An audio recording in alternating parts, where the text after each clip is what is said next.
Assalamualaikum warahmatullahi wabarakatuh. Perkenalkan, nama saya Mutiara Mamoto.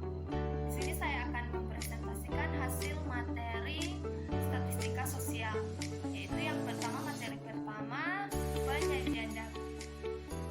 Penyajian data statistik adalah metode-metode yang berkaitan dengan pengumpulan dan penyajian suatu kumpulan data sehingga memberikan informasi yang berguna. Contoh penyajian data seringkali kita temukan dalam sebuah penelitian. Dalam sebuah penelitian, kita akan memilih apakah menggunakan data kuantitatif atau data kualitatif. Nah, untuk statistik itu yang berkaitan dengan kuantitatif. Data kuantitatif adalah penelitian ilmiah yang sistematis terhadap bagian-bagian dan fenomena serta kualitas hubungan-hubungannya. Tujuan penelitian kuantitatif adalah mengembangkan dan menggunakan model-model matematis, teori dan atau hipotesis yang berkaitan dengan fenomena alam. Data kuantitatif yang dikumpulkan dari lapangan atau juga yang dikenal dengan data mentah.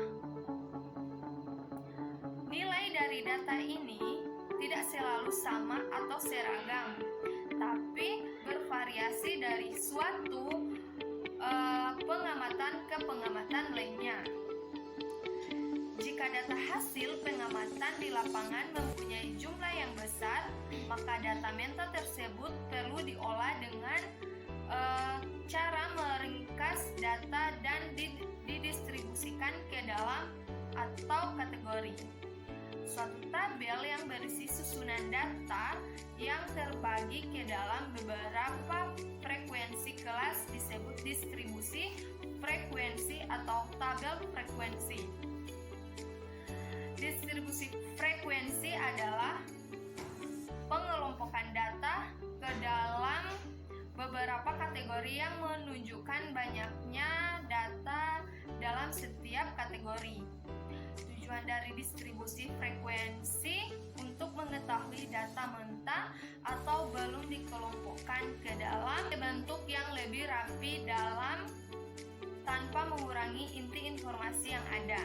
Perlu kita lihat dari data di bawah ini, yaitu dari data terbesar sampai ke data terkecil, yaitu 76 kurang 42 sama dengan 34.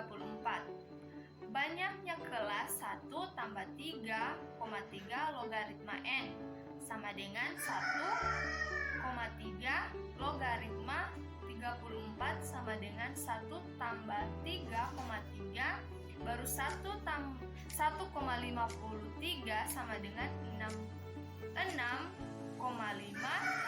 sama dengan 6. Kemudian panjang interval kelas.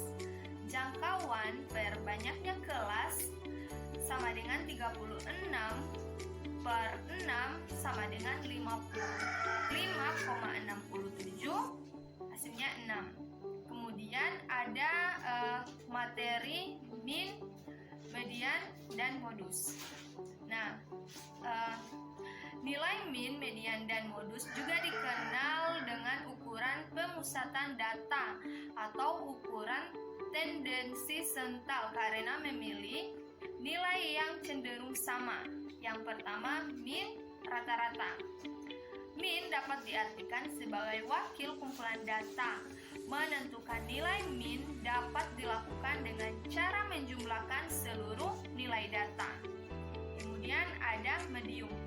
Nah, medium itu sendiri merupakan nilai tengah setelah data diurutkan. Median adalah suatu nilai yang membagi data menjadi dua bagian yang sama banyaknya setelah data terbesar diurutkan dari yang terkecil sampai yang terbesar. Kemudian ada modus. Modus adalah nilai dari data yang paling sering muncul atau nilai data yang memiliki frekuensi paling besar. Kemudian materi ketiga yaitu ada standar deviasi dan varians. Yang pertama, standar deviasi.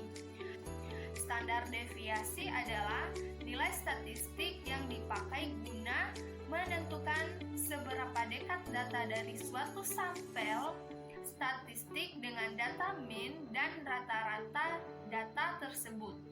Standar deviasi adalah rumusan dalam statistik yang dapat digunakan untuk mendapatkan data dari suatu populasi. Standar mendapatkan data dari suatu populasi atau standar deviasi atau yang biasa disebut simpangan baku.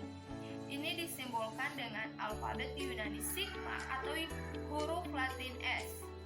Kemudian yang kedua ada varians.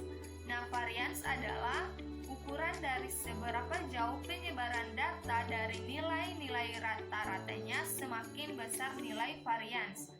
Semakin jauh data yang kita gunakan tersebar dari nilai rata-ratanya. Tujuannya itu sendiri dari analisis varians adalah untuk menentukan variabel independen dalam penelitian dan menentukan bagaimana variabel tersebut berinteraksi dan mempengaruhi tanggapan atau perlakuan. Teknik analisis dengan atau perlakuan. Teknik analisis dengan hanya menggunakan suatu variabel perbandingan ini disebut dengan analisis varians atau ARA. Selain itu, tujuan dari varians adalah menunjukkan seberapa jauh data-data yang kita miliki tersebar dari nilai rata-ratanya. Kemudian materi keempat yaitu angka indeks. Nah, angka indeks merupakan angka perbandingan yang dinyatakan dalam prosentase untuk mengukur perubahan. Perbandingan antara kegiatan yang sama, misal produksi, ekspor, hasil penjualan, jumlah uang beredar, dan lain-lain dalam waktu yang berbeda-beda. Kemudian ada tujuan angka indeks. Yang pertama, mengukur secara kualitatif terjadi perubahan dalam waktu yang berlainan. Kemudian yang kedua, dari angka indeks dapat diketahui maju mundurnya atau naik turunnya suatu usaha atau kegiatan. Kemudian ada waktu dalam angka indeks. Yang pertama, waktu dasar atau base period. Waktu dasar adalah waktu yang dimana kegiatan atau kejadian digunakan sebagai dasar perbandingan. Kemudian yang kedua, waktu yang bersangkutan. Waktu yang sedang berjalan adalah waktu yang dimana suatu kegiatan atau kejadian dipergunakan sebagai dasar perbandingan terhadap kegiatan atau kejadian pada waktu dasar. Kemudian ada jenis angka indeks. Nah, yang pertama ada indeks tingkat tertimbang. Indeks angka relatif yaitu untuk mengukur perbedaan atau satu macam nilai harga kualitas saja dalam waktu yang berbeda. Yang kedua, indeks agregat yaitu membandingkan jumlah dari harga-harga relatif, yaitu dimulai dengan mencari angka relatif dari masing-masing barang dan kemudian dicari rata-rata dari angka relatif tersebut. Nah, yang kedua ada indeks tertimbang. Indeks Laspeyres yaitu angka indeks yang ditimbang dengan faktor penimbangan kuantitas tahun dasar atau QO. Kemudian yang kedua, indeks Fitch yaitu angka indeks yang tertimbang dengan faktor penimbangannya kuantitas tahun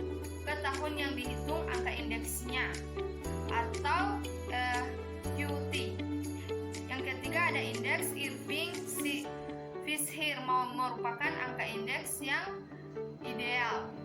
Itulah hasil materi tentang statistika sosial. Lebih dan kurangnya saya mohon maaf. Wabillahi taufiq wal hidayah. Wassalamualaikum warahmatullahi wabarakatuh.